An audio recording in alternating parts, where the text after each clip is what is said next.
मैंने हमेशा serial killer और घर का दरवाजा तोड़कर अंदर घुसने की बहुत सी डरावनी कहानियां सुनी हैं, लेकिन मैंने कभी नहीं सोचा था कि मेरे साथ ऐसा होगा। पिछली गर्मियों में मेरा इम्तिहान शुरू होने से पहले मैंने कुछ दिन अपने पेरेंट्स के साथ रहकर आने के बारे में सोचा।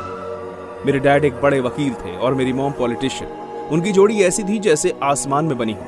वो भी काम में बहुत व्यस्त थे, जैसे कि आप सोच ही सकते हैं, इसलिए वो अक्सर घर पर नहीं रहा करते थे। हमेशा की तरह उन्हें उस दिन एक खास मीटिंग के लिए जाना था, इसलिए मैं घर में अकेला था।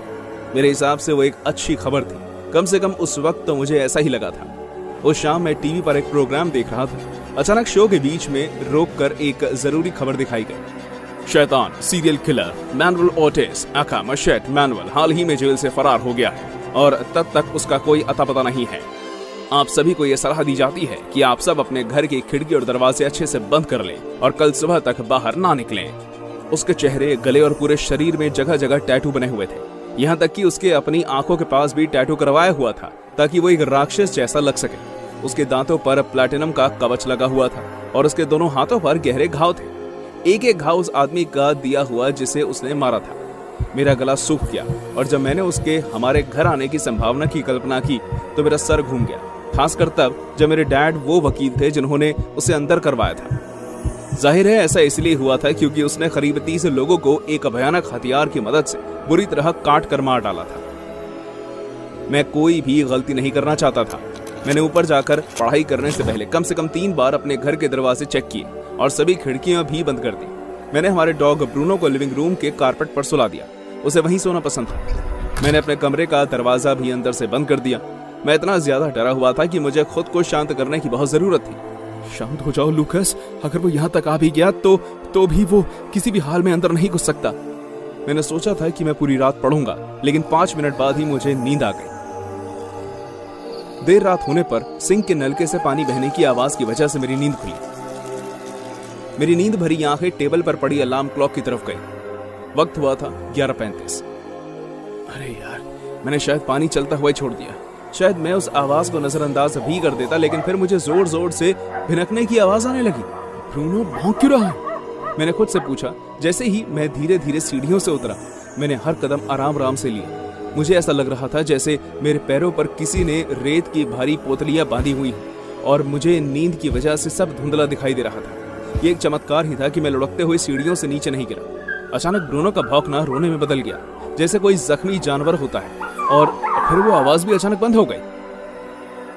ब्रूनो, ब्रूनो, कहाँ हो तुम? मैंने फुसफुसाते हुए आवाज लगाई जब तक मैं सीढ़ियों से नीचे उतर चुका था, लेकिन अब तक कोई जवाब नहीं आया। इस वक्त तक मेरा दिल जोर जोर से धड़क रहा था, लेकिन उसके बाद जो हुआ उसके लिए मैं तैयार नहीं था। अचानक लाइट चली गई और चारों तरफ अंधेरा छा गया। हे भगवान, ये क्या हो रहा है? मैंने खुद से कहा और लाइट का स्विच बार बार ऊपर नीचे किया। किस्मत से मेरा फोन मेरे हाथ में था, इसलिए मैंने फ्लैश लाइट ऑन कर ली और फिर लिविंग रूम की तरफ जाने लगा। क्या कोई वहां है? हेलो ब्रूनो, क्या तुम वहां हो? मैं चिल्लाया, इस उम्मीद में कि ये एक बुरे सपने की तरह बस खत्म हो जाए।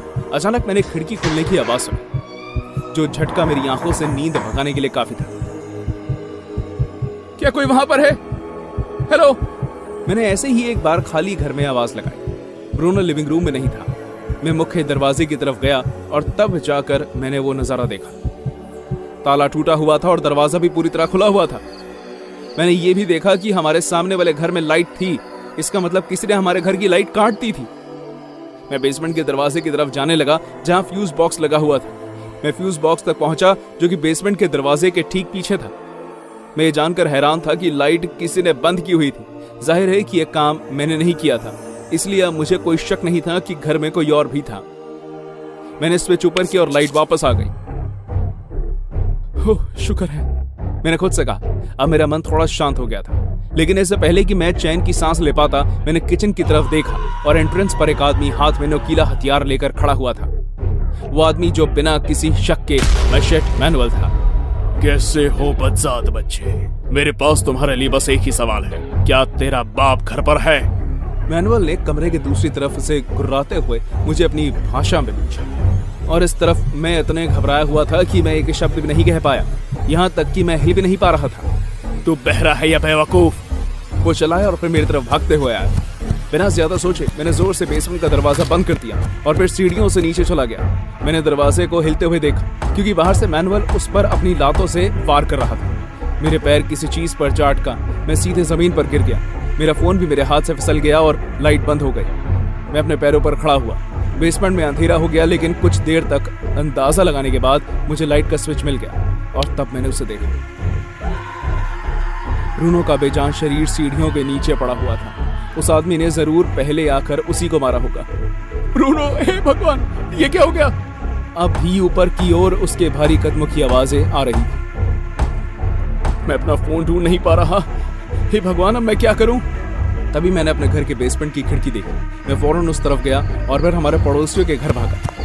मैंने उनका दरवाजा तब तक खटखटाया जब तक उन्होंने खोल नहीं दिया। आपको मेरी मदद करनी होगी। वो सीरियल किलर, वो अभी मेरे घर पर ही है। जिनके घर में गया था वो हमारे पड़ोस की सुरक्षा का ध्यान रखते हुए उन्होंने अपने साथ कुछ और आदमियों को इकट्ठा किया और मेरे घर के अंदर घुस गए। हर आदमी के हाथ में राइफल या बड़ी बंदूक थी। जब वो वहां पहुंचे तो उन्हें मिट्टी से भरे पैरों के निशान के अलावा और कुछ नहीं मिला। उसके बाद उन्होंने मेरे पेरेंट्स और पुलिस को फोन करके बुलाया। उसके कुछ ही समय के अंदर अंदर हम दूसरे घर में शिफ्ट हो गए। अब इस बात को करीब 1 साल हो चुका है और मुझे अभी भी रात को सोने में डर लगता है, खासकर तब जब मैं जानता हूं कि वो अब तक पकड़ा नहीं गया है।